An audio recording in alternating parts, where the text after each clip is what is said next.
मुरादाबाद के कुंदर की ब्लॉक क्षेत्र से शर्मनाक तस्वीर सामने आ रही है। बरसात के चलते गरीब मजदूर गालिब के कच्चे मकान की हालत गंभीर थी और ये ढह गया। गनीमत रही कि कोई बड़ा हादसा नहीं हुआ, लेकिन इस घटना ने ग्राम प्रधान और डूडा विभाग की कार्यप्रणाली पर गंभीर सवाल खड़े कर दिए हैं। आरोप है कि यदि गालिब ने सुविधा शुल्क दिया होता तो उसे अब तक आवास योजना का लाभ मिल चुका होता। कुंदर की ब्लॉक के चक फाजलपुर गांव निवासी मजदूर गालिब अपनी पत्नी, 4 बेटियों और एक छोटे बेटे के साथ जर्जर मकान में रह रहा था। सोमवार सुबह की बरसात में अचानक मकान की कच्ची छत भरभरा कर गिर गई। घर का सारा सामान मलबे में दब गया और पानी भर गया। गनीमत रही कि परिवार समय रहते बाहर निकल आया और बड़ा हादसा टल गया। गालिब का आरोप है कि उसने ग्राम प्रधान प्रतिनिधि से कई बार आवास योजना के लिए गुहार लगाई, मगर हर बार केवल बहाने मिले। डूडा विभाग के अफसरों से भी मदद मांगी, लेकिन वहां भी सिर्फ आश्वासन मिला। गांव वालों का कहना है कि अगर गालिब ने रिश्वत दी होती तो उसका नाम कब का योजना में चढ़ चुका होता। आज गालिब और उसका परिवार खुले आसमान के नीचे रह रहा है। मजदूर सवाल पूछ रहा है, क्या गरीब को अपना हक पाने के लिए भी रिश्वत देनी होगी? आखिर कब तक योजनाएं भ्रष्टाचार की भेंट चढ़ती रहेंगी?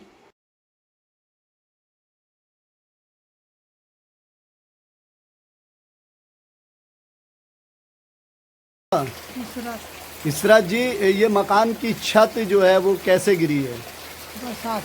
बरसात से। कितने दिन से जो है आपका मकान जो है इसी हालात में था? हालात में देखे जो समाज 15-22 दिन से ज़्यादा परेशानी है। अच्छा, ज़्यादा परेशानी थी। कमाने वाला कोई है नहीं? कोई ना, लड़की है 4 बेटी, लड़का बच्चा छोटा।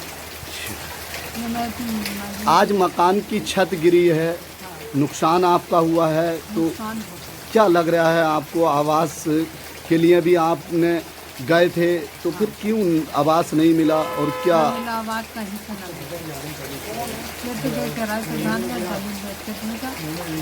अच्छा, प्रधान ने कहा, बुलाया था मैंने जी। मेरा मकान कैसा हो गया, क्या करूँ? तुम्हारे लॉयर पर भी जमा नहीं, मीटर पर भी जमा नहीं, कहाँ से करूँ? मकान की छत गिरी है, रहने के लिए अब जगह भी नहीं है, सर से छत का साया भी खत्म हो चुका है। क्या लग रहा है, अब आप क्या चाहती हैं? मैं ये चाहती हूँ बस मेरा मकान मकान, मेरी बच्चियाँ कहाँ जाए? जमान बेटियाँ। जी, क्या नाम है आपका? गालिब जी। कौन सा गांव है ये? अच्छा, ये जो छत थी, मकान कच्चा मकान है आपका, और ये जो छत गिरी है मकान की, आपकी कैसे गिरी है? बारिश में गिरी है। अच्छा, बारिश में गिरी है। तो क्या नुकसान यहाँ पर हुआ है? छत तो गिरी है, उसके साथ क्या कोई सामान का भी नुकसान? सामान भी सब ऐसे ही दब गया। अच्छा, कितने लोग थे परिवार के इस समय? 5-6 थे। कौन कौन है परिवार में? कितनी बेटी बेटा हैं? 4 लड़कियाँ, 1 लड़का। अच्छा, बेटियाँ बड़ी हैं। हाँ, क्या करते हैं आप? मैं मजदूरी करता हूँ। चाचा, ये तमाम जो है सरकार जो है आवास जो दे रही है, तो क्या आपने आवास के लिए कहीं कोई गए थे? जी, कई जगह इतला करी, बड़ा कोई सुनता ही ना भैया, गरीब की कौन है? अच्छा, और ग्राम प्रधान से कही हुई कोई बात?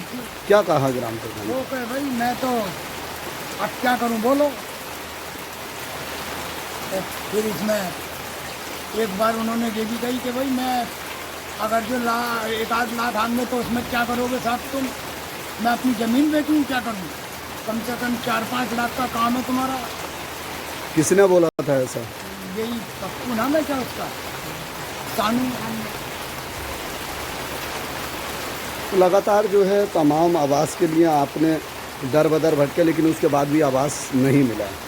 तो किस तरीके से आप जो है, जो कच्चा मकान था, बरसात का मौसम जो है चल रहा है, तो लगातार जो है ये आपका इसी तरीके से पानी का जला भराव रहता था या आज ही पहली बार हुआ है? ना, पीछे से भी आ गई था। तो कैसे यहाँ पर रहते थे आप? मकान ऐसे पानी उड़ चुके रहे जा रहे हैं। सर, क्या नाम है आपका? सानू पाशा। तो सर, एक मामला आया है कि बरसात के चलते आपके ग्राम पंचायत चक फाजलपुर में मजदूर गालिब के मकान की कच्ची छत गिरी, और उनका आरोप है कि कई बार ग्राम प्रधान जो प्रतिनिधि हैं सानू पासा जी आपके लिए बोला है कि उनसे भी हमने आवास के लिए कई बार कहा और उनके द्वारा कोई भी हमारे मकान को लेकर संज्ञान नहीं लिया गया। तो सर क्या पूरा मामला है इसे लेकर? हाँ, उन्होंने हमसे कहा था तो हम वहाँ पे उनको बोल के आए थे कि भाई देखिए जो सरकारी प्रक्रिया होती है इसमें जो ऑनलाइन आवेदन करना पड़ता है आवास के लिए, मैंने आप उसको कराइए, उसमें जो आपकी मदद सरकार से मिलेगी वो हम ज़्यादा से ज़्यादा प्रयास करेंगे और जो हमसे होगा वो भी उसमें हम आपका सहयोग करेंगे, क्योंकि धनराशि जो भी सरकार से आती है वो इतनी पर्याप्त नहीं होती है, उसके अतिरिक्त भी और चीज़ें चाहिए होती हैं। तो उसमें हमने उनसे आश्वासन दिया था इस बात के लिए, कोई ऐसी बात नहीं है, उसके एवज में हमने ये बात उनको कह दिया। आगे मैंने उनसे कहा था कि भाई अगर 1,50,000 रुपये का सहयोग अगर हो सकता होगा तो हम कर देंगे, लेकिन वो बोले कि भाई पूरे आवास का आप करवाएं। तो भैया उसमें जो सरकारी प्रक्रिया है उसमें हम मजबूर हैं, वो हमारे हाथ में नहीं होता। हम तो आवेदन कराते हैं, उसमें जो पेपर में नाम भेजना होता है वो हम अपना कर देते हैं, बाकी तो ब्लॉक से टीम आती है वो चेक करती है और जो रिपोर्ट लगाती है उसी के आधार पर आगे काम होता है। ठीक, तो उसके लिए सर जो पेपर थे उनके आवास के लिए क्या उन्होंने कोई ऑनलाइन वगैरह कराया और आपने जो ग्राम सचिव